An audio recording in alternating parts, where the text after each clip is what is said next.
Hello, everyone. Welcome to today's episode. Today, we have a guest who is going to help you to get dressed on purpose. How you show up affects your confidence, but also affects the confidence that others have in you as well. So my guest today is a professional in helping you to not only look your best, but to know how you show up, how it affects your success in whatever field you find yourself. So this is Lynn Ilnitsky, who is an image consultant. Welcome, Marilyns. Thanks, Lisa. It's good to see you. Good to see you as well. You look gorgeous as usual. I love that blue on you. It looks so good. Oh, thank you. Thank you. Color makes the world go round. Yes. Well, I wanted to have you on the show today because as you know, as a speaking coach, what you do is very, very important for people who are speaking, but not just speaking in front of people, but anybody who wants to make an impression on other people. And I think that would probably be everybody. Well, if not, then maybe they're going to change their mind after this conversation. It's not about performance. It's just about having an influence. So, Marilyns, first of all, tell the listeners how you got into this industry. Tell a little bit about how you get started and what exactly you do as an image consultant. Well, my background is in clothing and textiles. I took a degree in home economics with a focus on the textile side of things. Home economics is the study of how individuals relate to their near and far environments. And of course, clothing is considered a near environment because it's one of the three basic things you need to live: food, clothing, shelter. Mm-hmm. So after I've been doing image work with people since 2000. So that's 21 years. Prior to that, I'd worked with a Canadian direct sales clothing company called Weekender Ladies Wear. Oh, yeah. I spent 10 years with them, and I loved it. I just loved it because it was a very good product. It was made in Canada. It really solved a lot of problems for women when it came to dressing, not only for casual, but also for professional side of their lives. And I learned a lot about how to dress women and their shapes. But there came a point in time when that just wasn't doing that anymore. We had a physical move from Manitoba to Alberta, and trying to start that all up again after 7 years was just really, really challenging. So I decided, well, what else can I do with this? I mean, I've got this 10 years experience working, hands-on with women, and really enjoyed it. So the next step, what do I do? And I sort of fell into it by reading a book. And I thought, I could do that. And that would help and still continue to solve these problems that women have about getting dressed effectively. And when you think about the history of women going back into the work or going into the workforce in full force in the 80s and 90s, and then into the 2000s, and how the world of work has changed so much for women, the idea of having a functional, effective, sustainable wardrobe is more and more crucial now than it ever has been. It's not about wearing that suit so that you're competing with your male counterpart anymore, because not only has the world of work changed, but so has the way we dress in those situations changed really, really dramatically. So getting into this, it's been sort of an evolution too. I mean, it's a learning curve, but I find that it's really rewarding to help women figure out that in order to be comfortable and feel confident in their own skin, dressing effectively and knowing that you can walk into a room and not miss a beat is crucial. And then you don't think about it. You're set, and you don't think about it. So you're not distracted by wondering, did I do this right? Or am I wearing the wrong clothes, or whatever it is. So basically the story behind how I got into it. And it's a lot of fun. It really is. It's a lot of fun. And I love seeing the light bulbs go off. Yes, I can imagine. And I do know that you enjoy it a lot and that you are very good at what you do. When someone comes to you and wants your help, what are some of the first things that maybe some questions that you ask them to find out more about what their needs are? Well, a lot of it is, what's bugging you about the clothes you have? What's not working? And have you been able to reflect long enough on it to understand, or are you just totally confused? Are you in a transition? And we go through so many transitions through our life. And I'm past the empty nester, and I'm into grandparenthood now.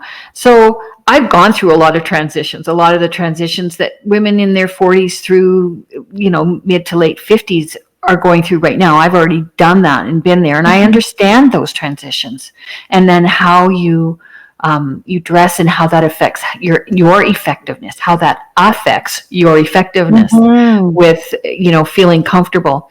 So, I ask, are you in a transition right now? What's happening in your life? What's happening in your lifestyle that you're transitioning from one thing to another? Other questions are there certain colors you like to wear and why? Are you struggling to find clothing that fits you effectively or that you feel good in? Those kinds of questions, because I think it's really important to understand how they feel about how the marketplace is supporting them as a consumer or not. And giving them some resources of where they might find some of the items that they will feel more comfortable in. Tell me a little bit more about that statement you just made there, whether or not the marketplace is supporting them or not. What does that mean?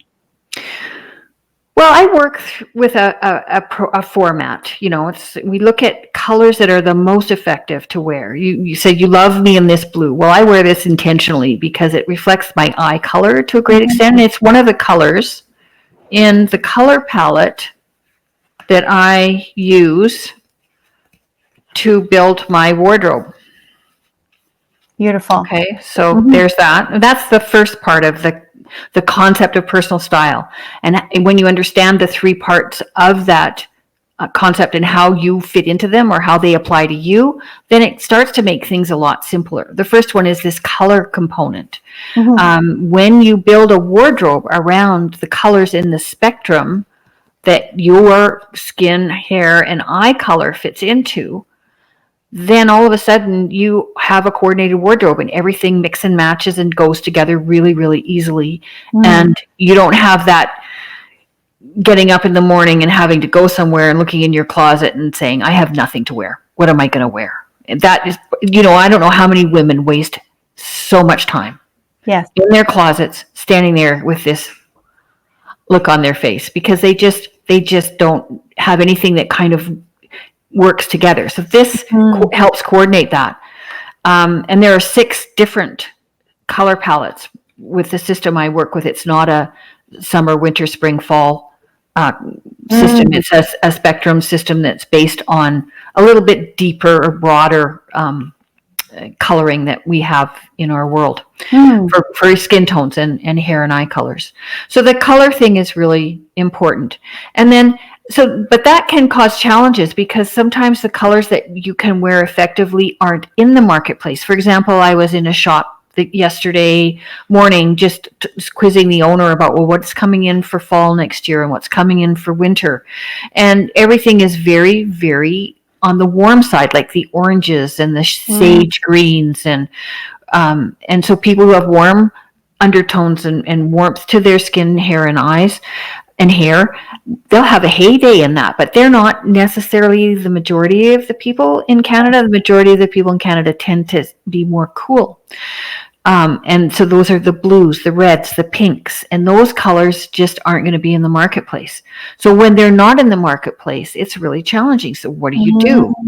And that I say you just be patient and wait and, wait it out because it will swing around. There's always, And I find that we have warmer colors in spring, cooler colors in summer, warmer colors in fall, and cooler colors in winter. So for people with the cooler undertones, the shopping happens in summer and winter, with a few picks in the fall and spring if necessary. Mm-hmm. But you have to be able to understand how the market's going to support you from that standpoint.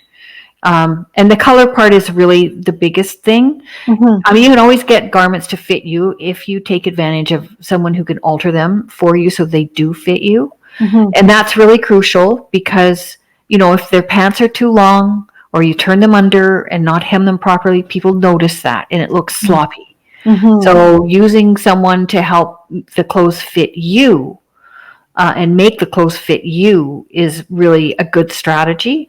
Some of us fit off the rack quite well, but there's always a tweak. Mm-hmm. And you can take something that's relatively inexpensive, or as I do, and this is what I tell my clients to do, don't buy full price. Wait until the good clothes go on sale, and then, tweak them to fit you, add the alteration in, and you're ahead of the game. So you got really nice clothes that fit your body because you've had them altered to fit you. They might be a size off. I would say buy larger, not smaller, and have it altered to fit you. Yeah. And then, you can have really, really high retail price clothing at a fraction of the cost and add the tailoring in. So those are some of the things that I talk to my clients about and try and encourage them to do. I really, really feel it's the most important thing is to get the color right and get the fit right. So what I hear you saying is you have to know what is that unique style that you're looking for that's going to fit that person, the color and maybe even the shape of the clothing. Is that right? Yeah. And then there's also your clothing personality, which is the fun stuff. Trying to figure out where you fit into 4 prototypes.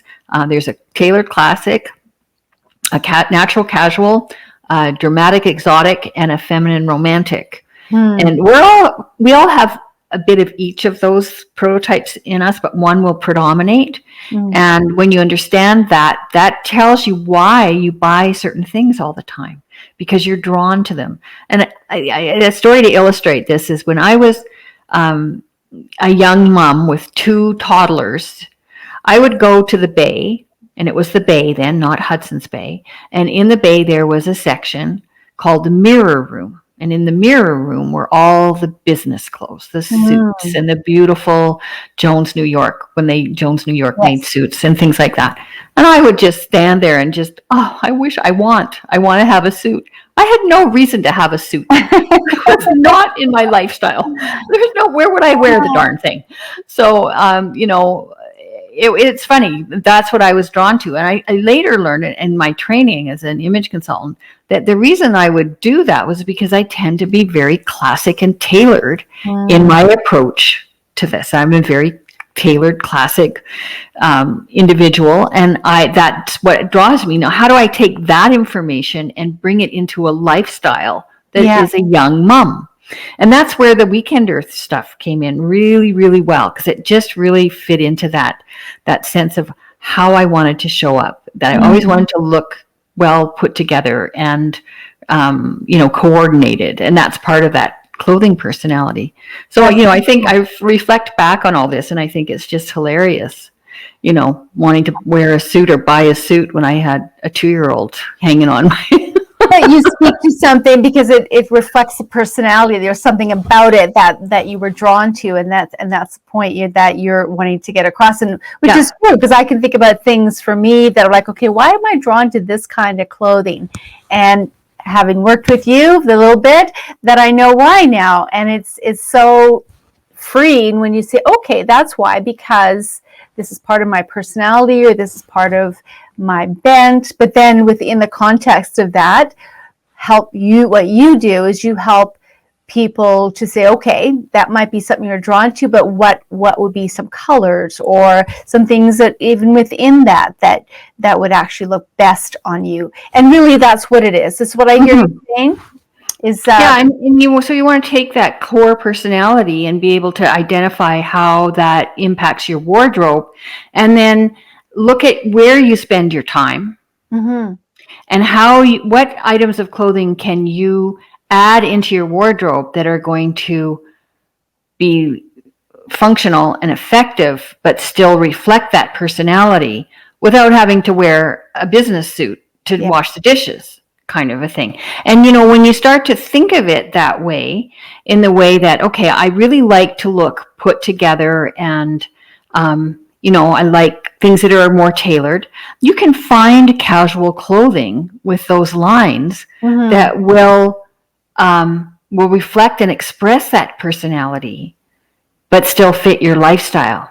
And that's the thing that happens with people when we go through these transitions. Most often it's a lifestyle transition more than anything. Because, you've gone through the young mom, small children, medium-sized children, teenagers, young adults, and every stage of that, we change too. Wouldn't you agree? Absolutely. Yeah. And so how do we express that through our visual image? How do we show that to the world as we transition through these things? And when the marketplace doesn't support that, because I remember when I was going through my 50s or late 40s, early 50s, Britney Spears was the big thing, and the crop tops and the low-rise jeans, and and it was like, holy mackerel. And there were a lot of women in the same space as I was saying, well, now what do we do?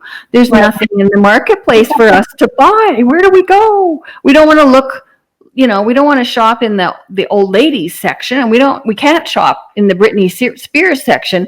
And the marketplace literally was not accommodating the middle ground. Wow. So and, it does now. So I will say it does now. Yeah, you think that the people who rule the fashion industry would incorporate all of these in each release. You got to put everybody's mix in there. It's not just one, the warm or the cold. What we've been talking about right now has a lot to do with even feeling good, the confidence factor. But I know you also help women and men to understand that how you show up, how you look, how you take care of yourself, your appearance is also a communication tool and help them reach their goals. Can you talk a little bit about that? I really believe that. We need to be very, very conscientious or conscious of the messaging, the visual messaging we're sending, because clothing has for centuries. We've spoken to each other in the language of dress before we even have a chance to say, hello, my name is. You know this, and I know this. We walk into a room full of people, whether it's a networking event or, any kind of a social event, and I'll guarantee you 50% of the people do the up and down and check you out. And if you've blown the dress code, that can be extremely uncomfortable. And then you lose your confidence. You can't put two words together without an or an ah or a tweak or this or that, and physically we show our discomfort by our gesturing. When we walk into that room and we know we nailed it, or we know ourselves, okay, I'm going to a networking meeting. I want to look professional and approachable. I got dressed with that in mind. That's my messaging. You're in charge of that message. You go to that event and you don't even give how you look a second thought, because you've already been very strategic in how you've put it together. And I think that's really, really important, to not be haphazard or lack any kind of sense of, this isn't important. It is important, because when you walk into that meeting, if you're there for the first time, it's a two-way street. You're impressing the people that you're meeting, but they in turn are impressing you. And there are many meetings that I've gone to where I've been dressed effectively and other people haven't, and there have been other individuals who are there for the first time who've been dressed professionally, and they don't come back because they don't see it as a professional organization. Yeah, so it communicates a message whether we realize it or not. So the question, what message is it communicating? Yeah. And I think when you decide that you're going to be strategic about it, you take the power away from other people and it's in your control. Excellent. And so being in control of your message just makes sense that you would do that. Why wouldn't you, if you want to get where you want to achieve the goals you've set for yourself as an entrepreneur, or in a work world situation where you want to move up the corporate ladder? You need to be aware that in order to do that, you have to be consistent in how you present yourself. And you can't get that job. You can get that job, based on your skill sets and how you look and the job that's available. But if you want to move up that ladder, you have to maintain a certain level of that look, and you have to work hard and you have to be able to do the job too. But when you look like you belong there and deserve that job, then it just makes that climb a little bit easier. Yes, and you're right. You and I know this, and I'll just put this out there for the listeners who don't know this, that research does show that what influences your listeners, your audience, whoever it is that's in the room, their perception of you is 55% is the physical presence. 55% is the highest. So before you even open your mouth to speak, you are communicating who you are, what you represent, and even whether or not you're trustworthy. It's all based on how they see you. It's just these automatic judgments, like you referred to, Marilyn, that people make. It's just unconscious that we assess based on what we see and what we feel and experience. And so you're right, understanding that we actually have control of that. We have the power to, I always say, tilt the odds in our favor by paying attention and intentionally taking care of those things that influence people's perception of you. And so that is why your work is so important, to help people to understand that, yeah, you don't need to worry about this if you know and are confident in how you're showing up, what you're dressed like. You don't need to worry about what other people are thinking about you or whether or not they like your dress. That's not the issue. The issue is, do you feel good in it? Is this the right dress for you?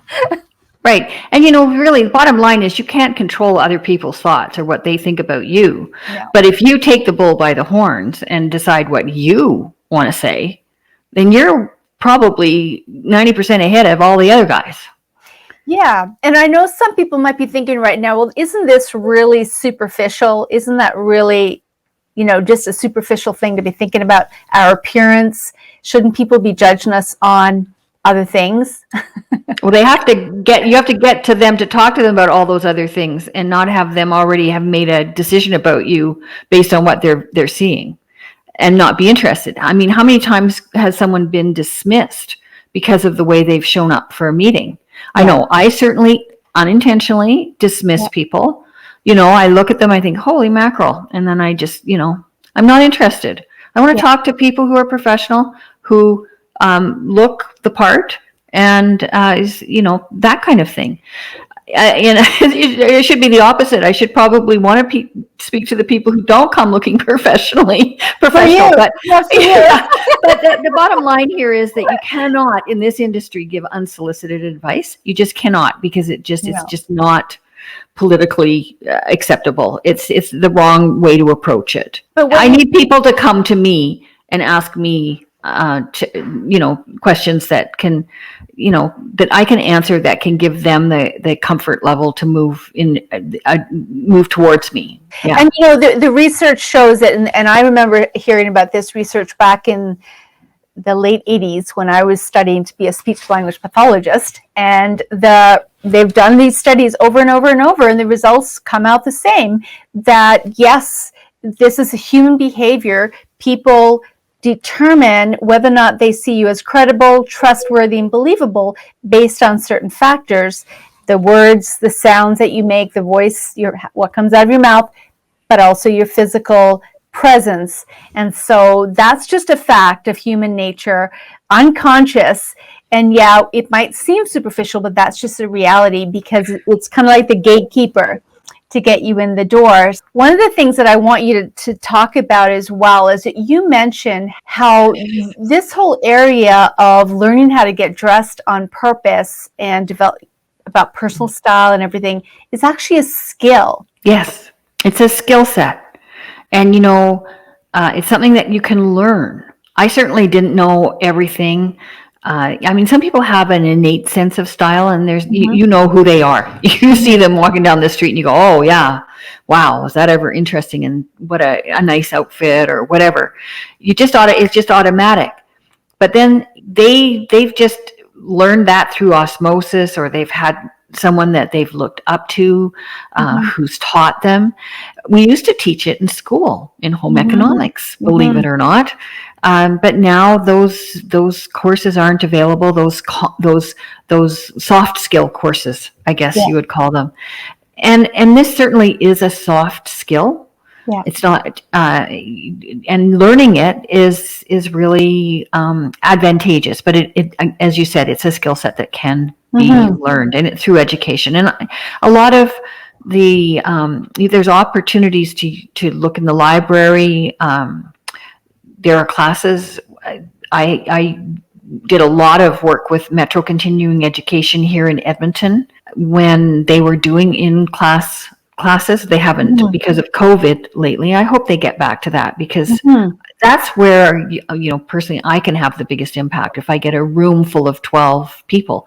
And it's also a lot more fun to do it that way, because the energy feeds off everyone that's in the class. Yeah. So, I certainly can offer those, now in person, just on my own, get together, have a style party or something like that, and have 4 or 5 of your friends come over, and I'd come and present a workshop. And those are fun to do. I've done those in the past too. But again, as you started to say, it's a skill set. It is definitely a skill set. It's definitely something that's learnable. Yeah, and one of the other things I want listeners to understand as well is it's not just about making other people see you as put together or credible, but there are actual payoffs to paying attention to this area economically, career-wise, in terms of people's goal setting. Is there anything you can share in terms of what you've discovered, what you know, whether it be research or just the long-term effects that people have discovered as they began to be more strategic about getting dressed on purpose? Well, I think saving time and money is huge. You save time because your wardrobe is coordinated and you have clothes in your closet that you actually wear. Did you know that the statistics say that we wear 20% of our clothes and 80% of it sits there getting dusty in our closet? I believe that. Yeah. So I like to say, let's flip that. Yes.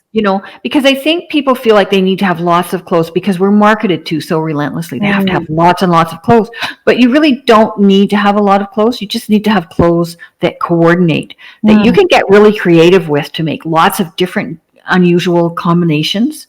I call them clothing capsules, where you can take 5 or 6, 7 items or so, and they all make different outfits and they all coordinate together. And then you've got like 40 outfits to wear out of 7 pieces of clothing. So that's not going to save you money. That means 2 things. You can spend more money on each piece because you'll get better value and the quality, and you'll wear them. So that saves you money, and it saves you time because you're not fussing around trying to figure out what you need to buy so that you can fill in that part of your wardrobe. So that's what the saving money and time part of it. But the other part of saving money is that you're not, as I said, you're not buying as many clothes. You're not saving time. You're not wasting your time looking at clothes that aren't going to work because they're not the right color. And then when you have something that's coordinated, you save time because you're not, as I said earlier, not fussing around trying to figure out what to wear. And it increases your confidence because you feel good in your clothes. I don't know about you, but have you ever put on an outfit and you've looked in the mirror and you've gone, I don't know, this just doesn't look right anymore. We outgrow our clothes psychically quicker than we do physically. We just get tired of them, or they're not a reflection of who we are if we've gone through a lifestyle change. For example, I've sort of eliminated, but I had a closet full of clothes I brought back to Canada from Arizona thinking, oh, I'll wear these in the summer. Well, I don't, because first of all, it doesn't get warm enough here to wear them. And secondly, they're what I would wear in Arizona, not necessarily what's current here or what looks good in this environment. Right. So then I put them on and I wouldn't feel right. It wouldn't feel right. So I take them off and put something else on. How many of us do that all the time? Exactly. Yeah. So I mean, that's huge, just saving time looking in your closet, but also looking in stores for what you need, because you'd be more strategic, and saving money, not buying clothes that you're just going to hang. I remember my mom used to have these clothes in her closet with tags on it for a long time. Like, she would buy it and then she'd never wear it. I'm like, why are you buying these clothes? And sometimes we do that. Sometimes we've done that where you change your mind. Well, maybe I'll wear it one day. Or it's funny, when you say that, I think to myself, that's a really good way of dealing with that. Oh, I feel like I really need something new, and I want something new in my closet. And I mean, we all feel like that. I feel like that. I'm sure you feel like that too. And you go out and you buy some things. And I always say, if it's not a final sale, and just to keep this in mind, it's not a final sale, and you buy it because you feel like you just have to have something new and it's returnable, then have fun, go for it, but just take it back. Yeah, exactly. That's the key. The bottom line is, don't keep it, take it back, get your money back, and then till the next time. And I have to confess that every once in a while I do that too. I'll go to a store and I'll try on a bunch of stuff, and I'll think, oh, this will work, and I'll buy it, and then I'll come home and I'll look at it and I think, are you out of your mind? And I'll take it back. It's easier to do those kinds of things with the big stores like the Bay and Winners and Marshalls and places like that than it is a private boutique. So you have to be very strategic about that kind of shopping. Yes, exactly. If you want to do that kind of shopping. Exactly. So in the last few minutes that we have here, and then I'm going to put up your website for people to be able to contact you for a complimentary consultation. But one of the areas that if you could speak into, and I know what my beliefs and perspective on this is, but as someone who speaks, what are some of the mistakes that maybe you've seen or that you would advise people not to make if they're going to be speaking in terms of their clothing or how they dress? It could also be their accessories or whatever it is. What are some of the things, maybe one or two little tips that you can leave with our listeners regarding that? Well, first of all, from an accessory standpoint, don't wear anything that jingles and jangles, especially if you have a mic on, because then it just interferes with things. And it also can get caught on clothes, and then you're distracted, taking them off. From a standpoint of clothing, I always like to suggest solid colors and no prints or anything that's really distracting about what you're going to wear.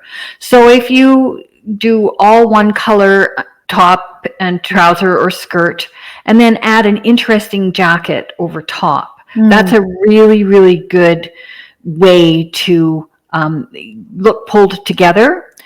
Or you could do dark bottoms, light tops, especially if you're larger on the bottom and smaller on the top, because dark recedes and light advances. So that will balance you from a distance, make you look more balanced physically. I always suggest 3 pieces. 2 pieces doesn't have enough structure to it. And I always also suggest more tailoring on that 3rd piece, like make it a blazer or a jacket of some type that has structure to it. Shoulders that are level, inset sleeves that give you a more solid outline. And use color to advantage. Don't wear red. It's too loud. Stay to neutral colors like navy, dark gray, black. You can do all white monochrome and then add a dark jacket, or just stay monochromatic, all one color. And it just tells a story. And that's the other thing. Tell a story about who you are by the clothes you wear. Love it. Who am I and how am I going to show up to this? So those are a couple of things. Just don't do anything distracting. I love it. In fabric or color or line of clothing, because that's all people look at, and then they don't hear a word you say. Excellent. I totally agree.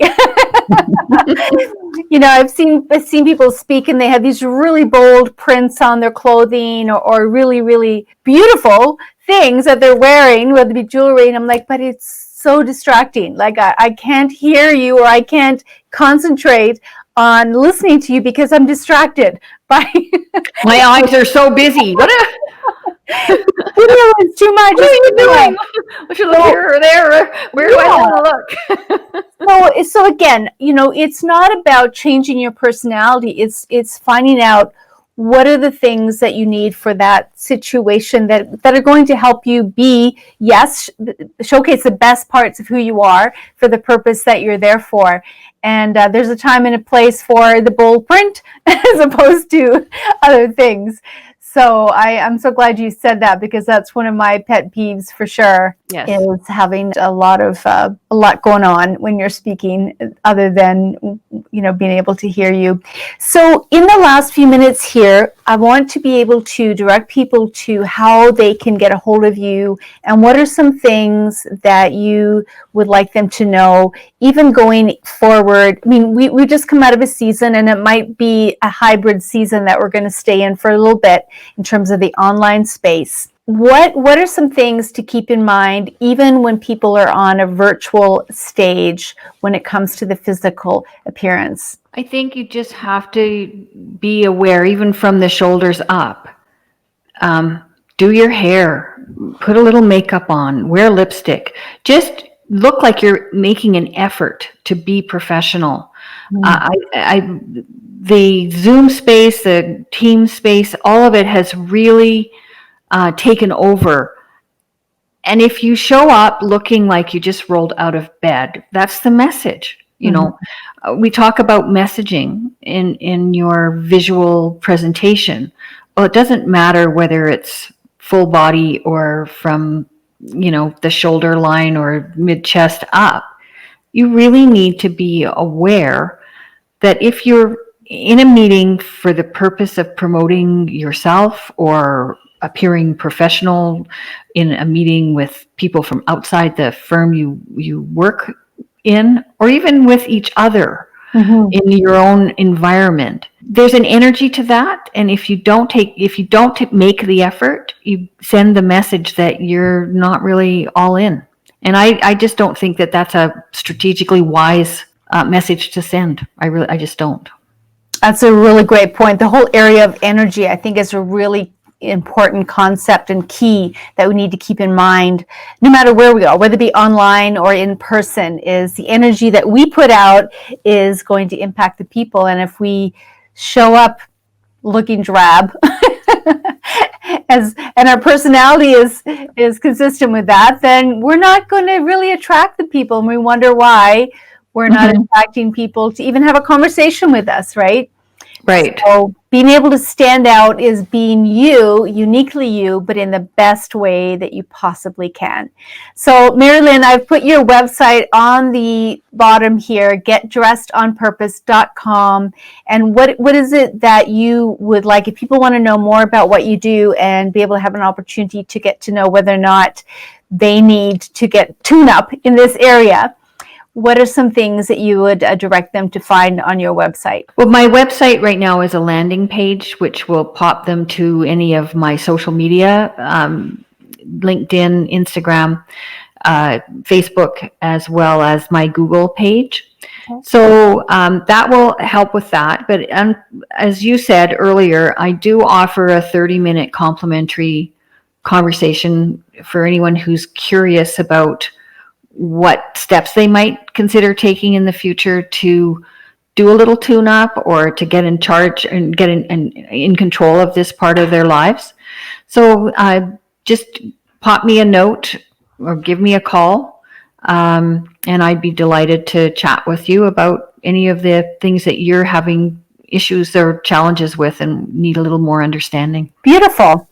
All right. Well, thank you so much, Marilyn. This has been very, very fun and insightful, and definitely would like to have you come back to do something a little bit more extensive. I know that this is a subject that is really important for all of us, and sometimes it takes numerous contact points to be able to help people understand that, no, this is an important area you need to pay attention to, because sometimes we may not know what it is that is blocking us from maybe reaching our goals or moving forward in some way. And this is just one of the areas to pay attention, to say maybe there's something that needs to change in this area that Marilyn can help you adjust and tweak. So I want to encourage you to contact Marilyn. I know that she has helped me to understand more about my personality in terms of clothing, but I know that this is an area she can definitely help you with and be able to help you look your best and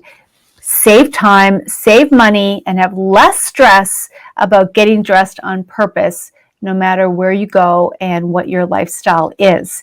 So thank you again, Marilyn. Lisa. You're most welcome. I know. Thank you, everyone.